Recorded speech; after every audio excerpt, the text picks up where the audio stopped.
Hi, I'm Griffin Dunne, and welcome to our discussion about the film Major Arcana, this is hosted by the Angelika Film Center in New York City.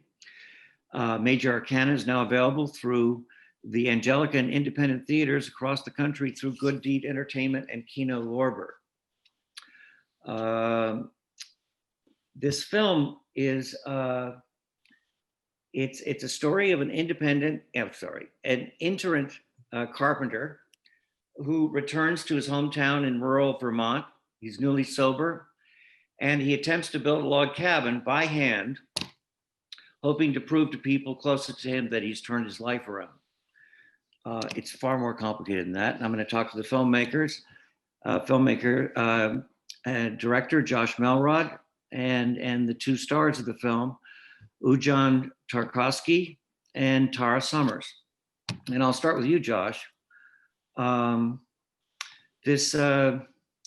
This film, which I enjoyed very much, is very complicated, character-wise, and it's you think it's a redemptive story or a character study, but it's also rooted in recovery and survival and sobriety and where were the inception of this as being the writer and director? What drew you to tell the story?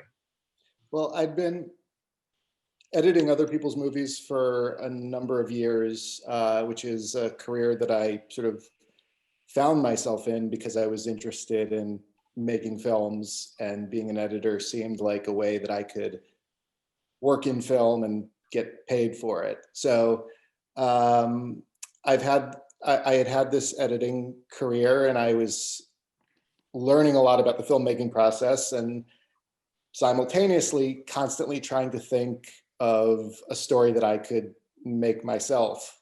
And I spent about half the year in Vermont, and I was driving through Vermont, which is this incredibly beautiful place, but it's very different than it's often portrayed. It's much more gritty in places and poor, and there's a lot of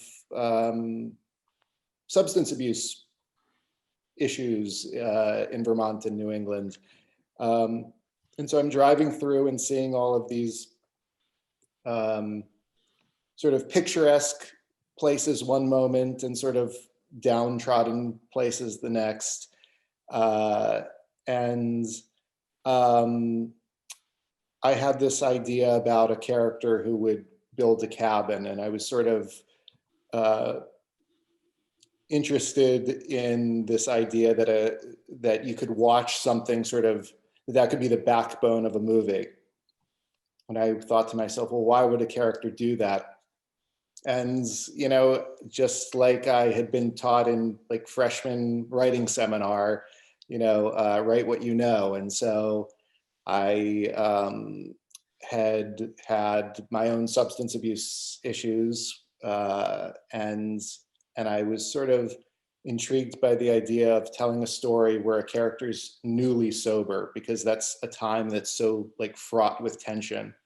And it's also just something that you don't see. There's a lot of movies about people like on their way down, but I thought that it would be more interesting maybe to see this time when somebody is really in a fragile state. And so on the course of this drive, I thought of this character, and then I knew that if I was going to make a movie, my first movie, it was going to have to be contained. And so I thought, who are the characters closest to him? And I thought that he would have a significant other who he's trying to prove that he's turned his life around, that to show that he's bettered himself, and that he would try to he would do that by trying to build this cabin. And so that was sort of and I came up with the ending also on that drive. And so by the time I reached my destination, I had those pieces, and that was the beginning. Well, the ending is where I was headed too. And I noticed, you're talking about sobriety, well, and the beginning of which you're right, you don't see, nor do you see a character basically break every cardinal sin of the first months of sobriety as well, from getting into a relationship and drinking and doing all that. And then it led to the ending that reminded me a bit of Five Easy Pieces. Yeah. And can you tell us how and why? And I'm going to ask this again of the actors. But why did you make that choice, and why did he make that choice? Well, for a number of reasons. I mean, one, I wanted an ending that was where the audience could draw their own conclusion as to whether this character had done something selfish or selfless. And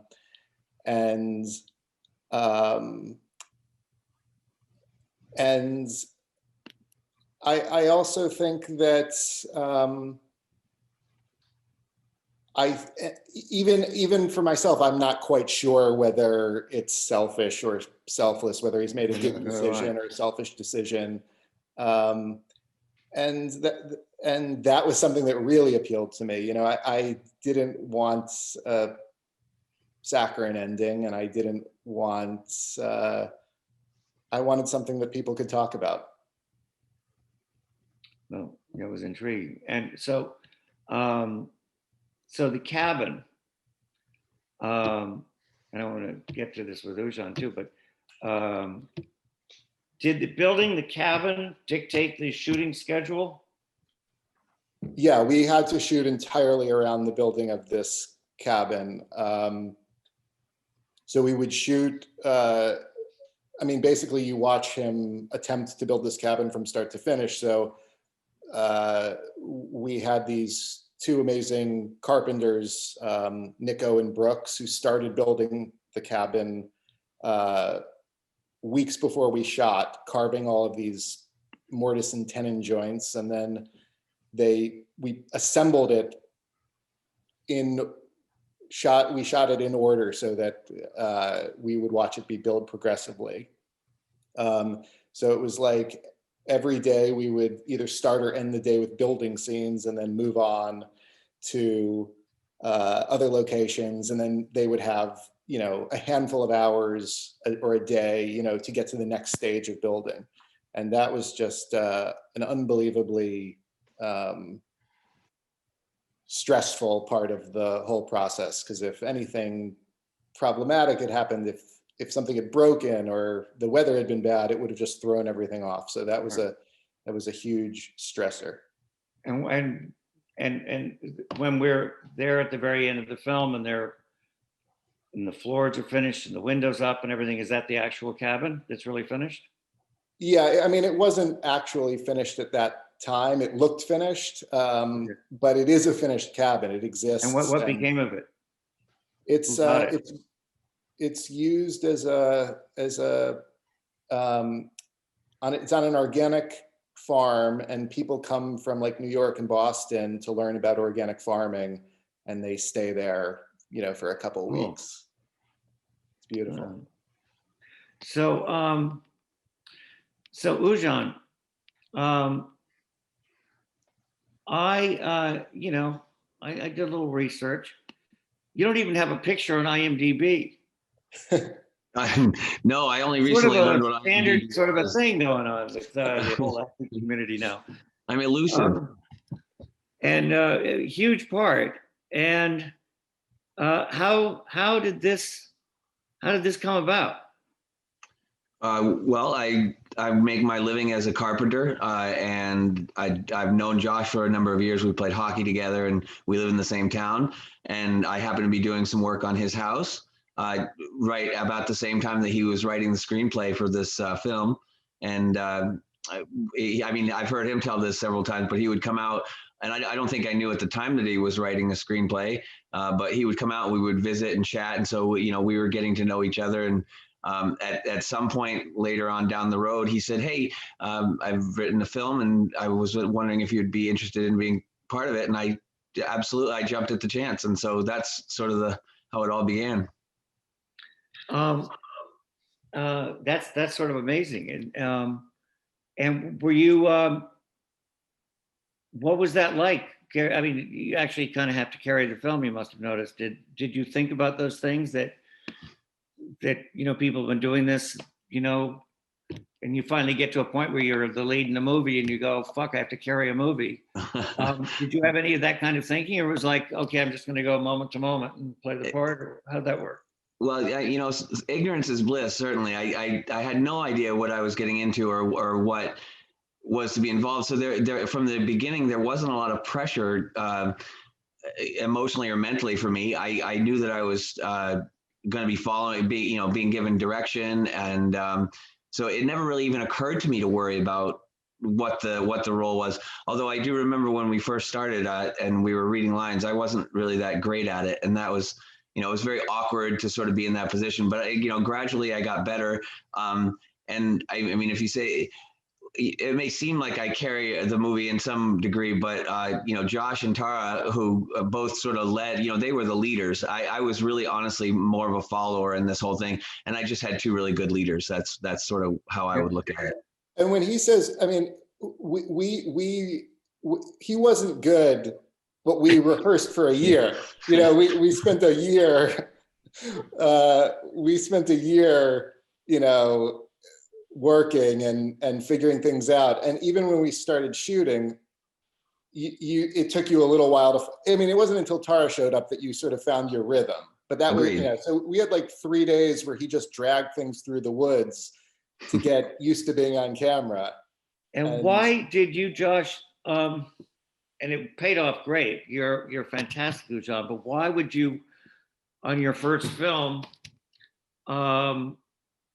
center it, it's not carrying the movie, you're the protagonist, and it's the central character, and that makes it, you actually do carry the movie. Why would you, why did you make that decision? And there's no end. Yeah, I mean, a lot of reasons.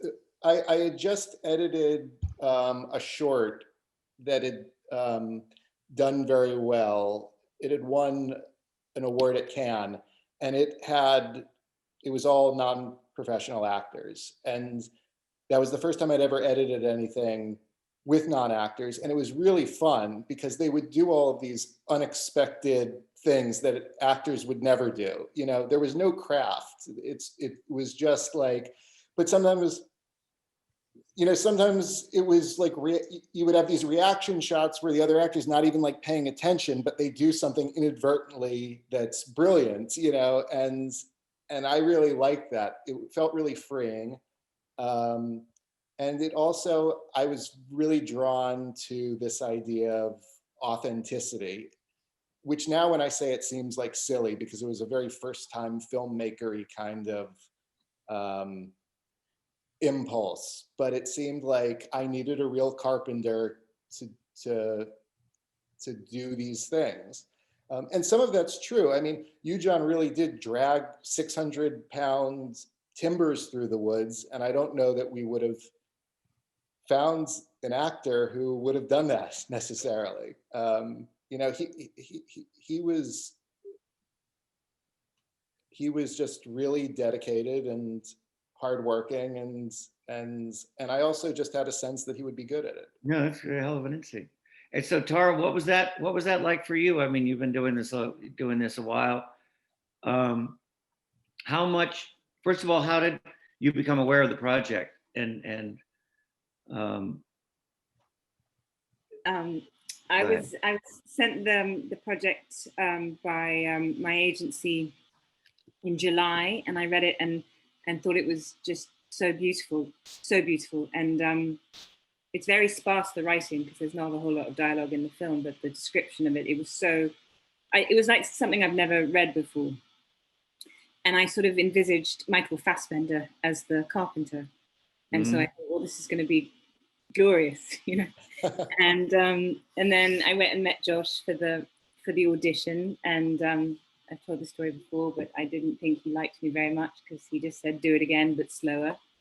And it was the height of like summer heat in the middle of Times Square, and it was a pretty lackluster meeting. And so then I went about my business, and then I got the offer and was really surprised.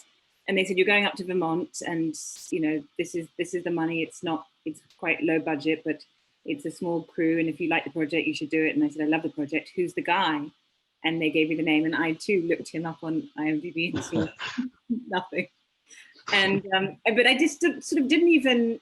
It didn't really occur to me to ask what was going on. We didn't really have much of a dialogue, Josh and I, before I got up there, and then Josh explained who he was and what the deal was, but then I met you, John, and within seconds we got on like a house on fire, and then I bossed him around for a bit, and then he taught me and I taught him, and it was one of literally the greatest filmmaking experiences of my career. So. Well, you're fabulous, both of you are, and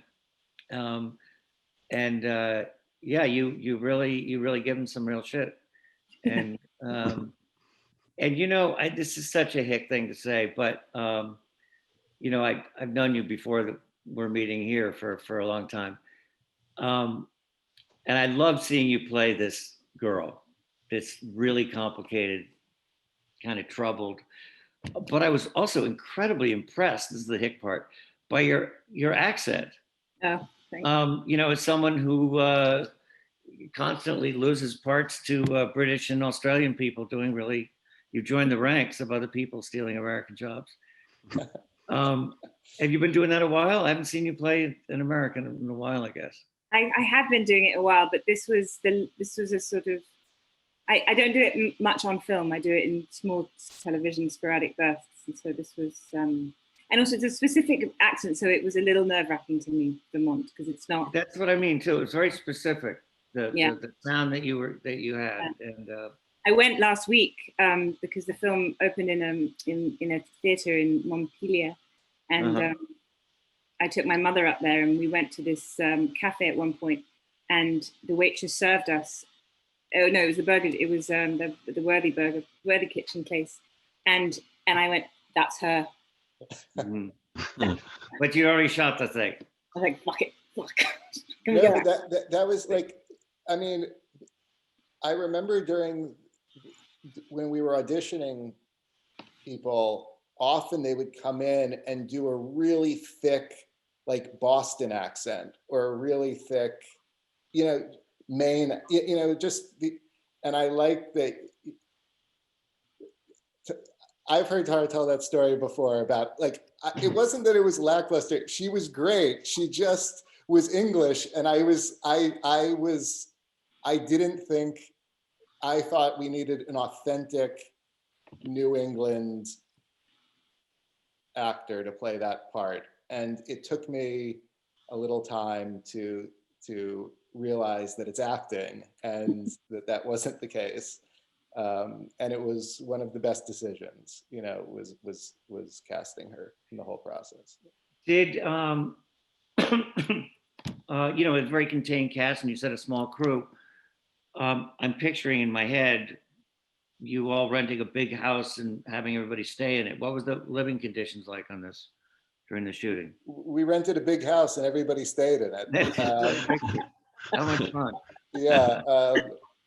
Tara, the actors had some more luxurious accommodations, although the house was very nice that was rented. But yeah, there was a big house, and it was You mean you had the nicer bedrooms, luxurious accommodations?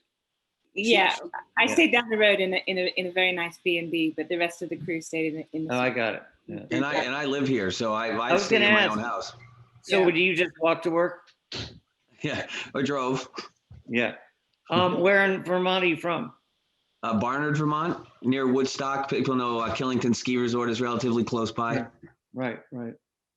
Yeah, so we shot in all of these little towns surrounding, and it was in the months leading up to shooting, we would just look at the script and drive around. A few places I had written with locations in mind, but others sometimes I would ask Ujon and other locals. I would either show them the script or describe something, and we would go and hike in the woods and find the spot, and so that was a lot of fun. I'm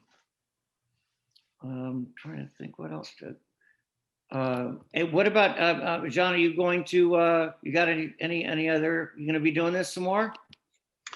One can certainly hope. I would have a long way to go to sort of reach some proficiency in acting, because I did realize through the course of this process that it is a real skill. But I'm also pretty fortunate to have a pretty well-established carpentry business, and I love my job. So if Hollywood doesn't come knocking, I'm okay. But because of what I experienced personally through this process, I would jump at the chance to get to do this again. We should. You got it in you.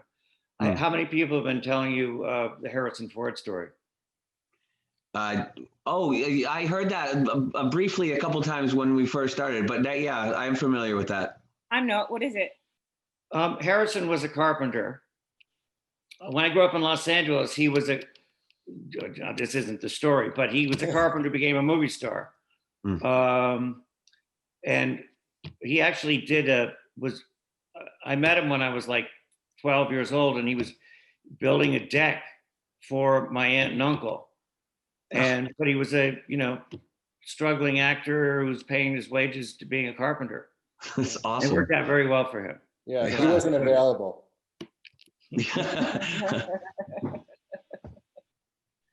Interestingly enough, Lane Bradbury, who played the mother, gave us, shared stories with her about her experience on Gunsmoke, and she worked with Harrison Ford on Gunsmoke.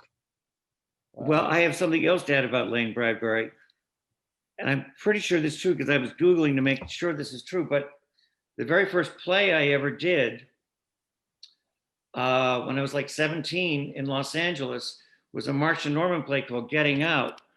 And I had one scene, but it was with Lane. She was the star of the play. Crazy. So as soon as I saw her, I went, oh my God. You won't remember me, but she was indelible in my memory. I think she's pretty indelible in this film as well. Yeah, she's a terrific actress. Just great. And what are you going to do next, Tara? What are you shooting? What are you doing? What are you doing during this shit? Are you actually working? No, I'm just weeping and shopping. I'm writing. That's what I'm doing. I'm writing. Oh, good. That's what we're supposed to be doing. That's what we're supposed to be doing, and hoping that it's over soon. I miss it very much. I really do miss working, and I miss going to the cinema a lot, as well as being in things. I can't wait for that day to be over. I'm stuck on the idea that, Tara, you could become the actress who became a very successful carpenter and turn the Harrison Ford story on end. I've got room for one more person on my crew. Yeah? I'd make a documentary about that. You don't want me as your carpenter, trust me, I'm too clumsy for that. Did you, John, when they were building the cabin, Josh was talking about, production people starting it before you did it. Did you oversee that, or did you just sort of walk in and know what, where the joists were supposed to go and other? When this first started out, I mean, Josh and I was kind of really involved. I was really interested in the building aspect of it, and it started out. The script called it was going to be a log cabin, and there were a lot of conversations in developing the idea of what this building was going to be. So while I was on a very limited basis part of the building itself, definitely pre-production and designing and talking about what the logistics of the building were going to be, that was definitely a big part of my role, or it felt like just a natural part that I could play or help Josh with figuring those pieces of the puzzle out. So that's something I got to bring to the film outside of being a non-actor. Mm-hmm. And why do you think your character did what he did at the end? That's open for speculation, and I don't know. For me, I think that it sort of signifies the idea that when we're in a toxic relationship, we're often really caught in that relationship, and part of our own identity becomes the toxicity, and the ability to walk away represents to me what would be an amazing strength of a human being to pull themselves away from something that controls and guides them. And so I think in one way, he sort of showed some tremendous degree of strength in his ability and resolve to say, you know, doing all that work to build a cabin doesn't really have to define who I am. And I think it does remain open. Who knows where he ended up or where he was going. And but that's the other thing, is our stories in life just continue to unfold. And we know we don't really know where we're going. And I think that that's what makes it so intriguing to watch this character go through all of this stuff and all of this trauma, and in the end, you know, resolve himself to do something different. So I don't know where he went. Mhm. I wanted to see Tara wake up on the bed going, what the fuck? Again? I fell for it again?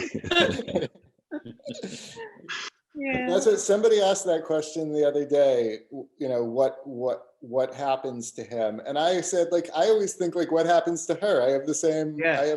I'm like, it's, to me, it's much more intriguing, like she like stumbles out of there. She sort of stumbles out and doesn't really register it until sort of 3 days later when the hangover. Yeah, she suddenly realizes. Yeah. Where's her breakfast? Yeah, exactly. Yeah, Yeah. yeah. I know there's a question that like, Tara, did you, I mean, you often talk about how this character is so much dark, you know, that you usually play lighter characters, funnier characters. Was that hard? Like, was it difficult playing someone? Was it difficult? It wasn't difficult. It's just there's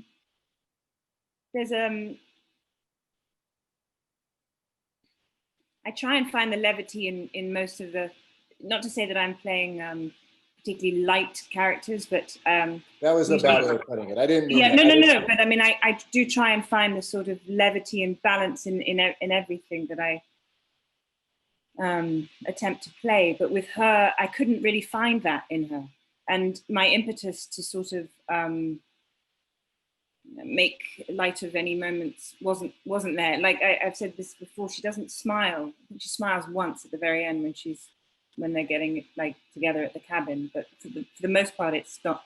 And I've played evil people, but Sierra's not evil. She's just really complicated and damaged, and there might be a fraction of that I can identify with, you know, I suppose.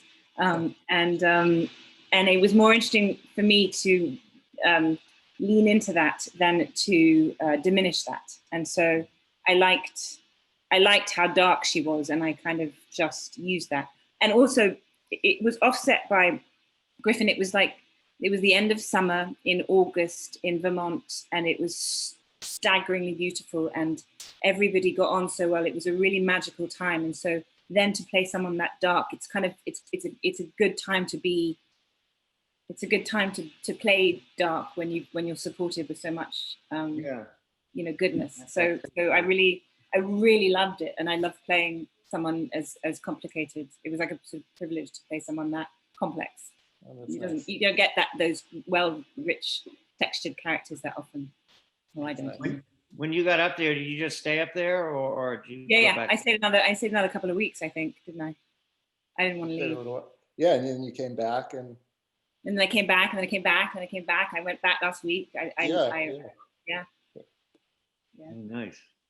Is that where you are now, Josh? Is that your house in Vermont? I'm at a friend's house because at my house we don't have reliable enough internet. So I come down to a friend's house when I have to do these Zoom. But you're in Vermont. But I'm in Vermont, yeah. Where are you, Griffin? Are you in Rhinebeck? I'm in Rhinebeck. So yeah, we're surrounded by beauty, all of us. Where's Rhinebeck? It's in Dutchess County, which is about 2 hours up the Hudson, north of the Hudson in New York. Oh yeah, nice. And my daughter went to school named Putney. Oh, the Putney School in Vermont. So yeah, I know that place. I would drive her there back and forth quite a bit. Yeah. Beautiful state. Yeah.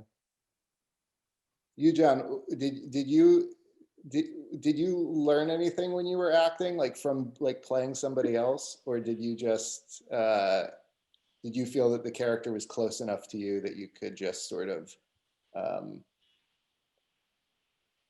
what was your process?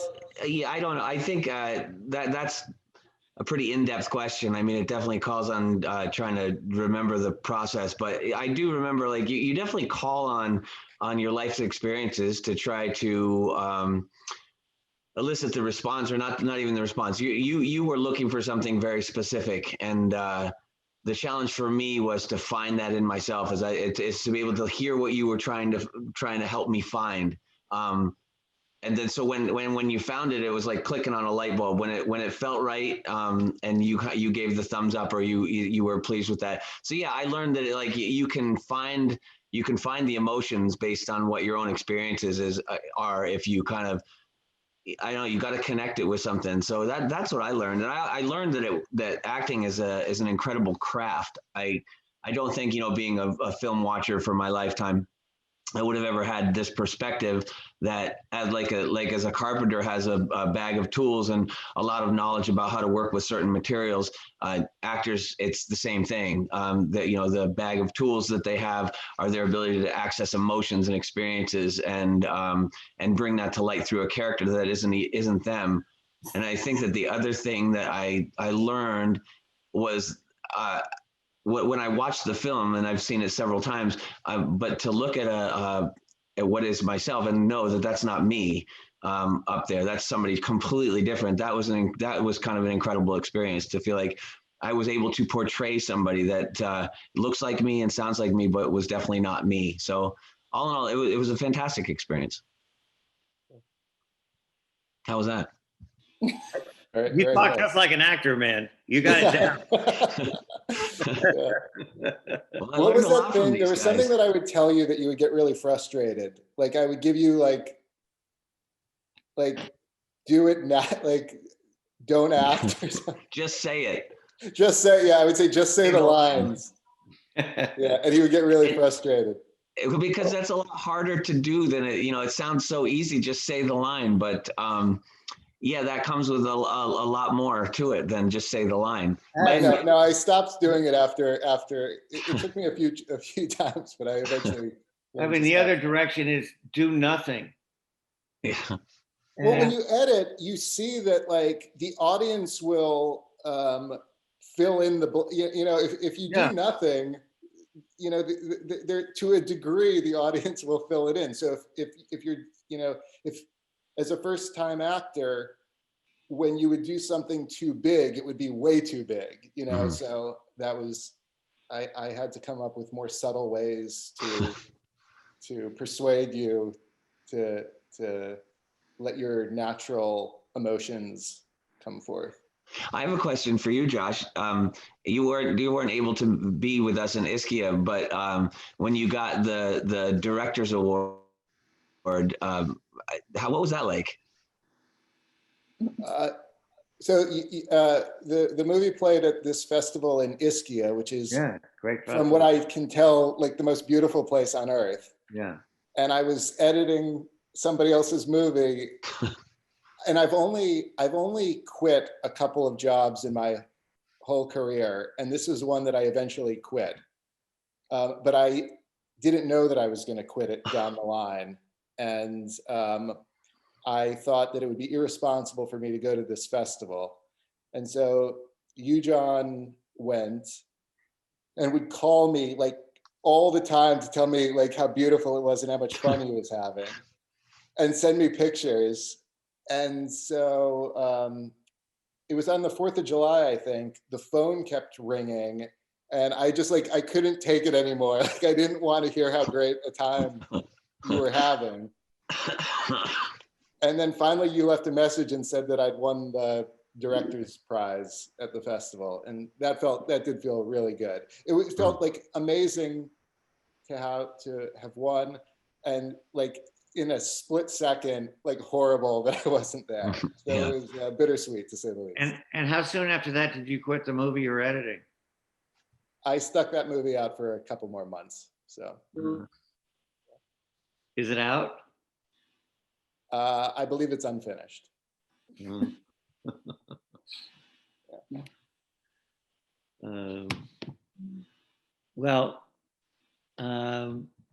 I don't have much more, but I wish you guys so much luck.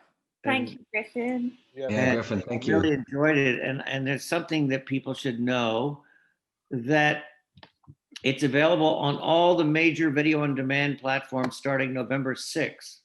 Oh. And for more information or to watch the film right now, visit www.majorarcanamovie, that's all one word, .com. Excellent.